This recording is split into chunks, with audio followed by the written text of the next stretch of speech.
Hello, it's Jamie J here. We're about ready to go live. It looks like I have a little bit of a delay, but we'll get this worked out. And we'll be back in about 38 seconds with Denise Lee Yohn.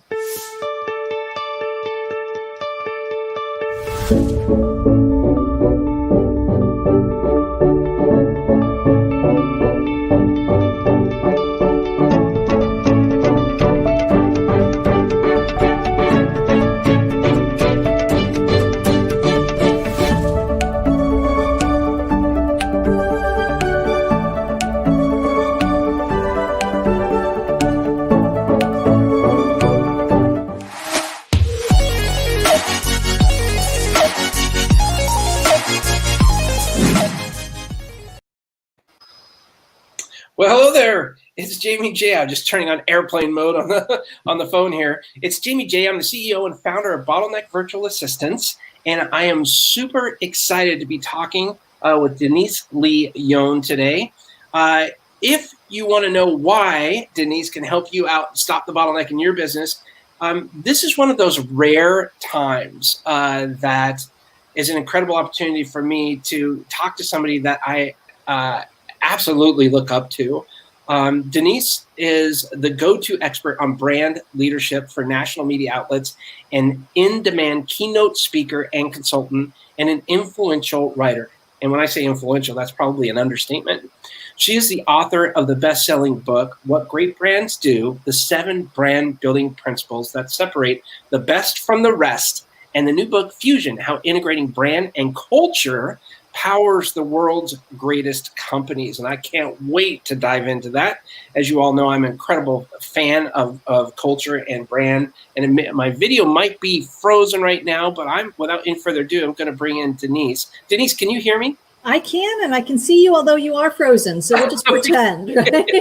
I think it's playing catch up here with the live stream. But I want to say thank you so much, first and foremost, for taking the time out of your hectic, busy, crazy life. And I wonder if maybe you can tell us a little bit more about who you are and a little bit about your background before we get talking about you and your tremendous authorships. Oh, well, thank you, Jamie, and thanks so much for having me on your show. I'm coming to you live from San Francisco, where I am at home, like most people are, working out of my home office. My background is that I had about 15 years of experience in corporations and advertising agencies before resigning and starting my own business as a brand consultant. And that was 16 years ago, a long time ago, right?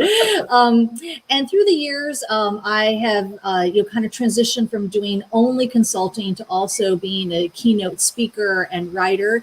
And so I say that I wear 3 hats now. I'm a consultant, speaker, and a writer. My passion is brands. And as you said, I've written a couple of books on the topic. So. Well, fantastic. And again, super excited to talk with you about that.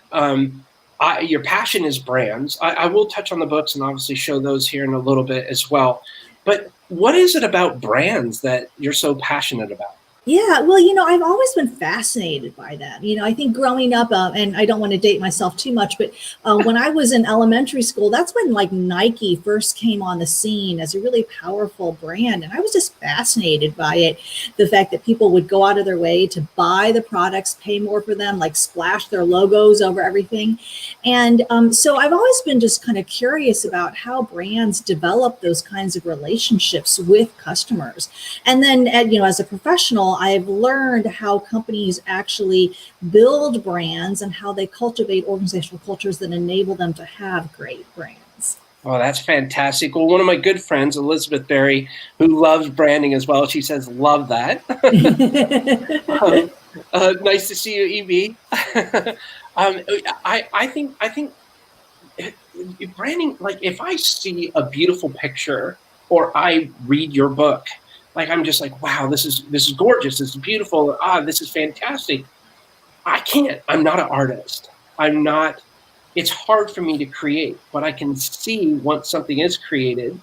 I wonder, is it easy for you from your background to kind of be able to create something like that? I mean, can you see the vision down the road and then say, okay, that's what I want to get to? Like, can you walk me through a little bit of that process? Yeah. Well, first of all, I should say that Jamie, even though you think that you're not good at it or you don't have a lot of experience at it, I think you've built a wonderful brand with Bottleneck. And in fact, I would say I've been doing a lot of podcast interviews these days, as many people have in COVID. And I would say that your brand definitely stands out in the sea of podcasts and interviews that I've done. Yeah. And I think that's because you're very clear on, stopping the bottleneck of business and making it this central core idea for your business, and then you express that in all different ways, including this podcast and the show. And I think that's really what brand building is about. So you asked me, is it easy for me? Can I see the vision? To me, it's really about what do you stand for at your core? What do you want to be known for? What is the purpose and the values that drive what you do? And if those are clear and compelling and differentiated and you're passionate about them, then I think your ability to express that just becomes very, very naturally. And yes, there are, artists and graphic designers and great writers who can really help to express your brand verbally and visually. But to me, the most important thing is kind of more what's going on the inside. And so that's why I focus for organizations on aligning your culture and your brand, because it is, I have to say it's fairly easy for people. Not me, I'm not a creative person, but fairly easy for people to create an image. It's a lot harder to actually build an organization and, build a culture. And so that's really what I'm focused on. Okay, so now we're getting into a topic that I am uber passionate about, culture. So there's culture. Every single company, whether or not they know it, they have a culture. And if you please change my mind or disagree with me or put me in the right direction. This is what I personally believe, that every organization has a culture. Whether it's good or bad, though, is a big factor. And so in talking about culture, to me, I totally agree with you. It's one of the hardest things to, especially remote. Like, yes. God, like how does that work? When you talk culture, what does culture mean to you first? Like, what is your definition of culture? Yeah. I'm gonna have 2 follow-ups. Right. So it's the actions and the behaviors of the people within the organization, and then the attitudes and beliefs that drive those behaviors. And to your point, a culture happens. And now, whether you get your desired culture, if you actually cultivate a healthy, effective, sustainable culture, that requires leadership and hard work. But your culture is going to exist whether or not you do anything about it. And so I think that, to your point, you have to focus on it. You have to make it your priority. And I would definitely want to hear from you about this virtual aspect, because I've been talking with a lot of my clients and a lot of keynote engagements about the new employee experience where people are working virtually. And so many of the strategies and tactics that companies used to use to build culture were very location dependent, very much like about bringing people to the Googleplex or bringing people to the Facebook headquarters. And now you're not doing that. So how do you actually ensure that everyone, including all these people who are working remotely or maybe who don't work for your company but are contracted with your company, how do you ensure that they understand, embrace, and align with your culture? It's difficult. That sounds like an article for you. I'd love to hear article for you, Jamie.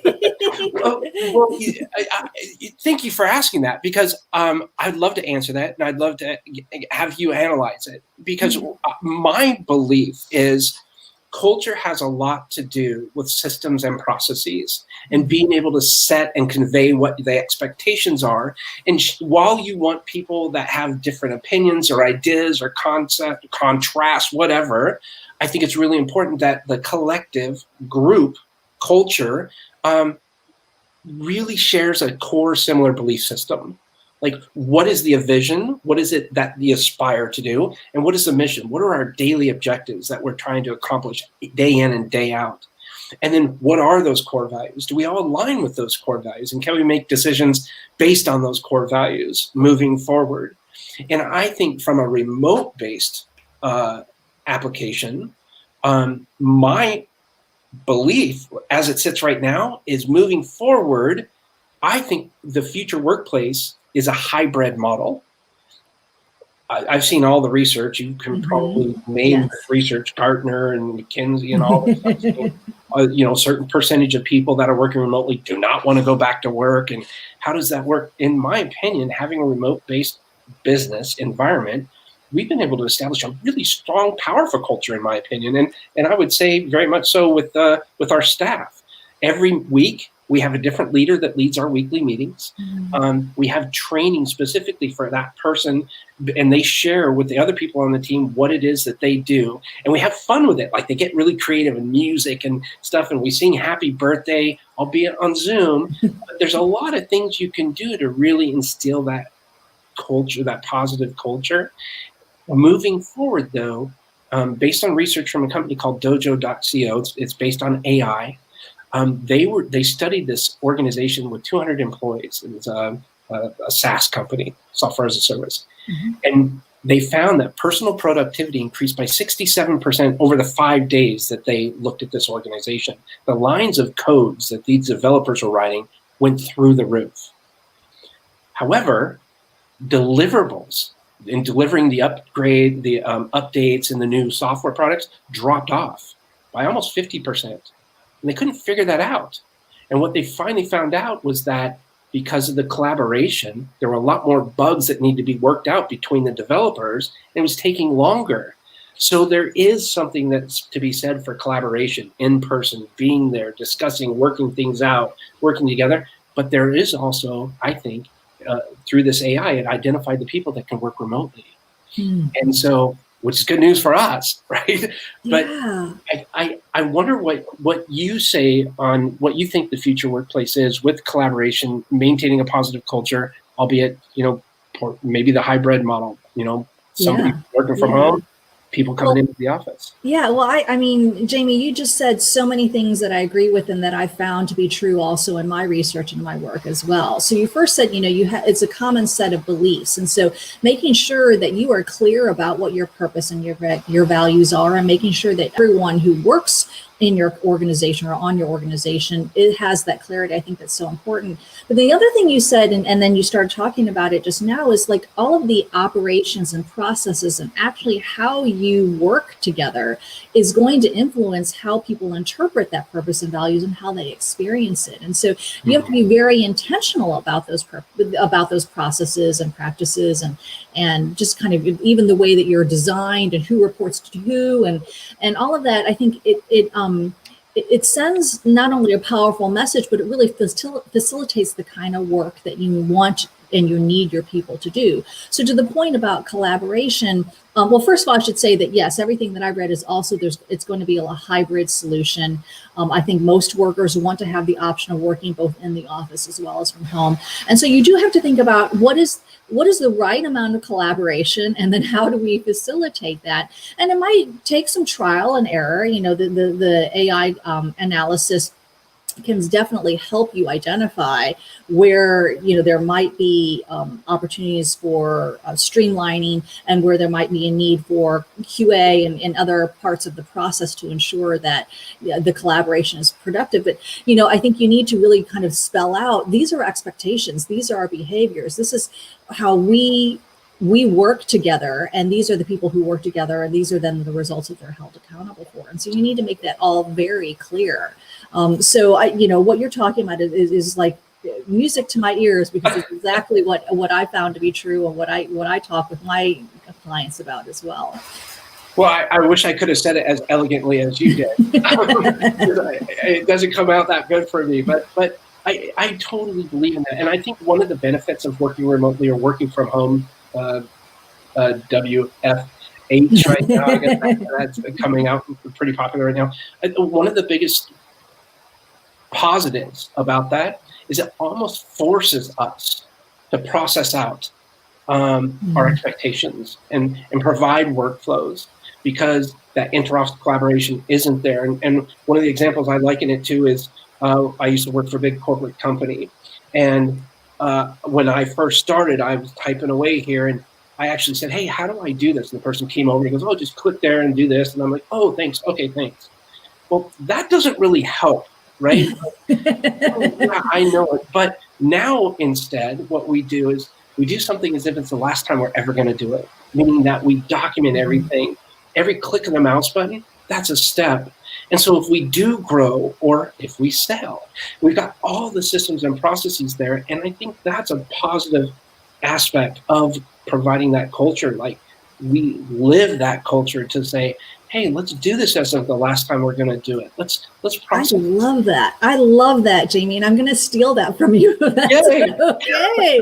No, because I mean, it's so true. And, you know, one of the things I've been talking about a lot, given the pandemic, is that planning is really difficult these days. I mean, yes, you should have some sense of you kind of maybe short-term, medium-term, longer-term plans, but really your process is what you need to focus on, because plans can change and be very disruptive. But if you have clear processes for how we're going to do something, then your people can stay focused and they can adapt to whatever changes happen, because they're like, okay, we didn't know this was going to happen, but we have a process for that. And we have it, to your point, we have it documented and everyone knows how to do it. So I just love this idea of, let's imagine this is the last time we're going to do it, and make sure that everyone knows exactly how to do it so that it is clear. And I think you become a lot more agile as an organization when you would take that approach.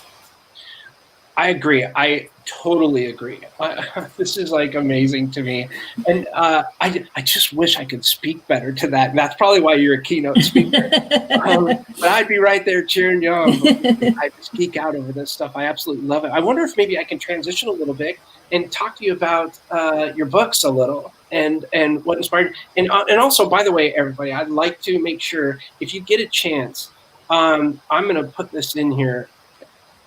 Go Denise's article. That's actually my first experience with Denise, was reading one of her articles on Forbes, and I don't know if you remember this or not, Denise, but I immediately wrote you afterwards saying, this is the most amazing article. It was perfect timing. Like, I've referenced you, I can't tell you how many times in conversations, and I send people. So I highly encourage anybody watching right now that's interested in this kind of thing and wants to learn how to break through these barriers and stop the bottleneck, go to the Denise Lee Yohn, Google it, Denise Lee Yohn, Yohn, Forbes, and you'll see her page there. You have unbelievable writing ability, and I just want to say thank you for sharing your gift with us. Oh, well, thanks for saying that, Jamie. I really appreciate it. And I really am trying to help people. And so the content I try to put out there, whether through my articles or through my keynotes or through my books, I try to kind of bring new ideas or ideas that you might have suspected something about, but really didn't know how to operationalize and really help people. Yeah, it really is amazing. So you wrote this book, Fusion, How Integrating Brand and Culture Powers the World's Greatest Companies. You can learn more by going to deniseleeyohn.com/fusion. I had to put that in there. Thank you. Can you tell us maybe the inspiration behind this? Obviously, I think I probably already know it, but yeah, it's incredible. Yeah. Well, so I always say that there are like two levels of motivation. One was kind of more my personal experience with a particular client or a series of clients. And then one was kind of what I was observing out there in the corporate world. So in terms of my personal experience, I had been working with a national grocery store chain, and they had brought me in 1 year to help clarify their brand positioning, flesh out their customer experience, to really kind of rejuvenate their brand. And then the next year, they had me come in and work on their organizational culture and the employee experience. And what I found is that the organization, the people I was working with, saw those two things as completely separate. Like, so I would be talking about like culture and your employee experience, and be like, remember, we talked about this with the customer experience. And they're like, what are you talking about? And I thought that, and this is a very successful, well-known and brand that is admired by a lot of folks. And I thought, if a company and an organization and leaders like this don't understand the connection between brand and culture at this company, that disconnect probably exists elsewhere. So kind of that, and I started to see that more and more in my work with other clients. Meanwhile, I think that there was a real culture crisis that was really boiling at the time when I started to write the book, and I think it's only escalated since then. So at the time, the Me Too movement was really hot. So organizations were really struggling with sexual harassment, as well as kind of just the broader issues of diversity and inclusion and equity. And as I said, that issue has only grown, especially in recent months, especially here in the U.S. with everything that's going on with the racial injustice. And at the same time, there was a real war for talent. A lot of companies were really struggling to attract and retain the skilled, experienced talent they were looking for. And although I know that, we're kind of operating now in this weird kind of very high unemployment economy, but I'm still seeing companies struggle to get the kinds of workers they want. And so, there's a lot of attention there was a lot of attention that was being drawn to culture, but not a lot of resources or information about how do you actually build a culture? How do you actually cultivate the kind of culture that you need to produce the results you want? And so that's what led me to, to talk about this integration between your external brand identity and your internal organizational culture, and how those two need to be mutually reinforcing and aligned and integrated. And you can find the answers out in your book. Absolutely. Yes. Yeah. So the book is called Fusion, How Integrating Brand and Culture Powers the World's Greatest Companies. Again, go to deniseleeyohn.com/fusion. And you wrote another book, What Great Brands Do, the 7 brand building principles that separate the best from the rest. Yes. And you can learn more about going to whatgreatbrandsdo.com. I wonder if maybe you could tell us a little bit about that. Yeah, so so I wrote What Great Brands Do first, and through my years of brand building and working at advertising agencies as well as at companies, what I found is that there was a lot of misunderstanding of how do you actually build a great brand. I think a lot of people think or thought, and probably still do today, think that it has to do with advertising and PR and your image and, do you have the right name? Do you have the right logo? And all of those things are extremely important.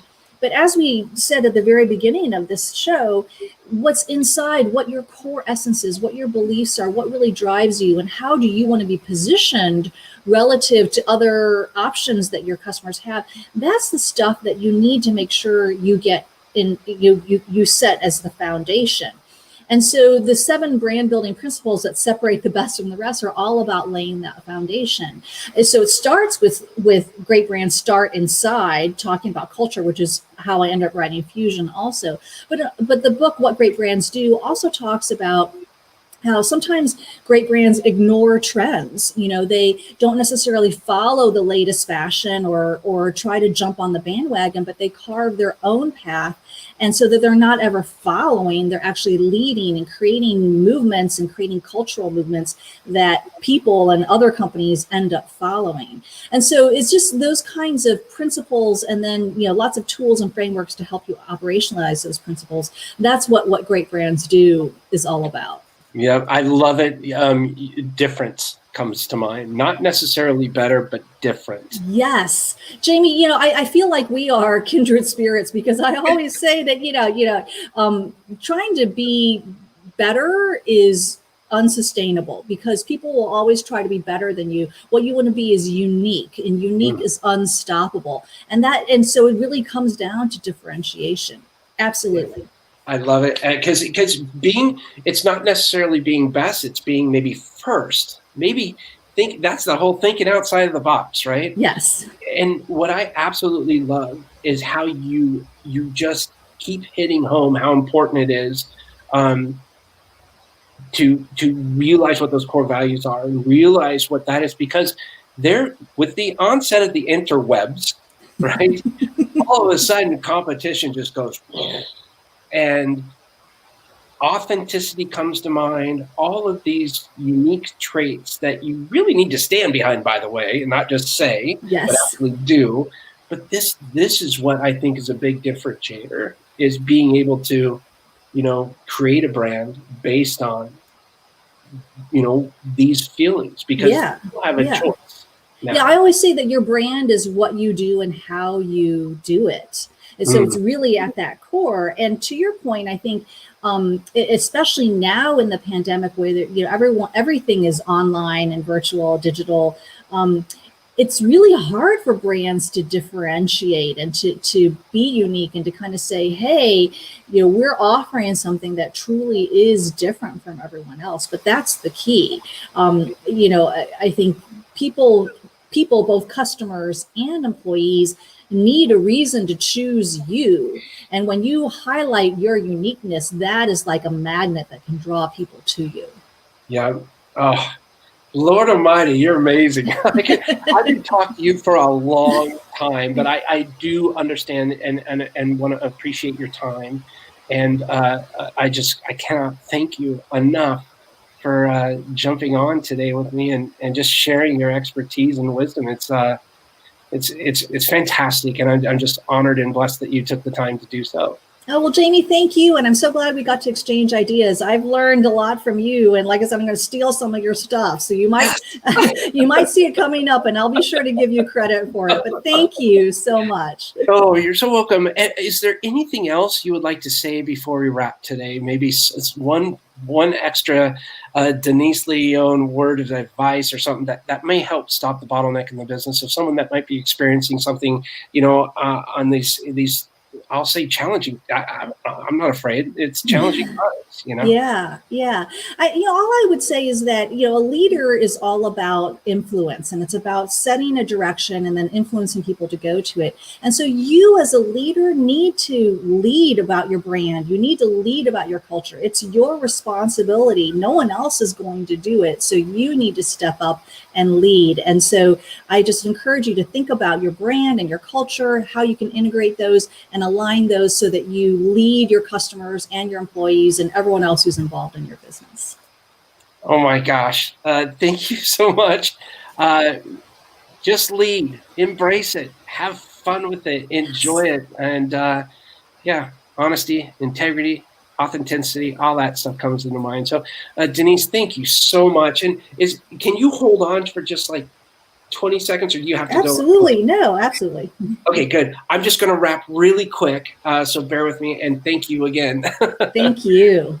So I'm just going to wrap up. I've been speaking with the one and only Denise Lee Yohn. She's a keynote speaker and brand leadership expert. You can learn more by going to deniseleeyohn.com, and that's Denise Lee, Lee Yohn, Yohn. I think I froze again. You can also find Denise on Twitter, on LinkedIn.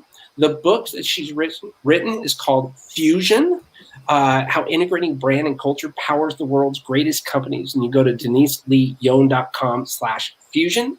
And the book that she wrote before was What Great Brands Do, the 7 brand building principles that separate the best from the rest. And you can learn more by going to whatgreatbrandsdo.com. Again, this is Jamie J., CEO and founder of Bottleneck Distant Assistance, and I'm so thankful that you joined us today so that we could help, meaning me and the wonderful Denise Lee Yohn, can help stop the bottleneck in your business. If you have any questions, please reach out to me and I'll make sure to forward those on to Denise. Go check her out on Forbes. You will not be disappointed. So thank you so much, and we will talk to you soon. Maybe. I think I'm frozen here. There we go. Okay. If you can still hear me, thank you so much.